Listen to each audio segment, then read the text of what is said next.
শুধু রামিছার কথাই না, বাংলাদেশের প্রতিটি মা বোন চেয়েছিল যাতে সুষ্ঠু বিচার তারা পায়।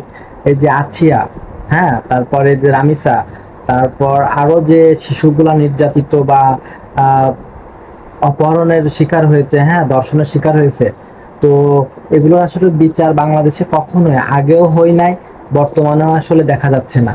তো আমরা চেয়েছিলাম কি যে হয়তো দেশটা চেঞ্জ হবে, হ্যাঁ, দেশটা বদলাবে, কিন্তু আমরা আসলে এর কিচ্ছুই পাচ্ছি না। হ্যাঁ, আগে যেভাবে ছিল এখন তার থেকেও বেশি। দিন দিন অবস্থা খুবই খারাপের দিকে যাচ্ছে। বাবা তুমি কখন আসবা? বাবা তুমি কখন আসবা? বাবা তুমি কখন আসবা? 8টা বছর আমি আমার বুকের এই ঘরে ঘুম পাড়াইছি। আমি কার সাথে ঘুম আসবো? আমি কি দিয়ে মনে যে সমাজ শিশুদের নিরাপত্তায় রাখতে পারে না, সে সমাজ কখনো সভ্য সমাজ হতে পারে না। লামিসা তো একটা সাধারণ নাগরিক, তার কোথায় সে বিচার পাবে? উসমান হাদিবের বিচার হয় নাই, জিয়াউর রহমানের বিচার হয় নাই, খালেদা জিয়াকে এত বছর বন্দী করে রাখছে, ওইটার বিচার হয় নাই। স্বরাষ্ট্রমন্ত্রী পদত্যাগ করা উচিত। বর্তমান যে পরিস্থিতি, আমাদের প্রতিবাদ একটাই হবে, শিশুরা ভয় নিয়ে নয়, স্বপ্ন নিয়ে যেন বড় হতে পারে। তো এই অবস্থায় আসলে যে শিশুরা কি পরিমাণে বা গার্জিয়ানরা ভয়ের ভিতরে আছে, তো দেশের মানুষ আসলে এটা বুঝতেছে। হ্যাঁ, তাদেরকে আমরা কতক্ষণ দেখে রাখবো, কতক্ষণ করে আটকা রাখবো? ঘরকে আটকা রাখার জিনিস একটা মেয়ের এরকম করতে পারছে, ছোট বাচ্চারা, আর বড় মেয়েদেরকে কিভাবে কি করে না করে আমরা দেখবো। নীরবতা অপরাধকে শক্তিশালী করে।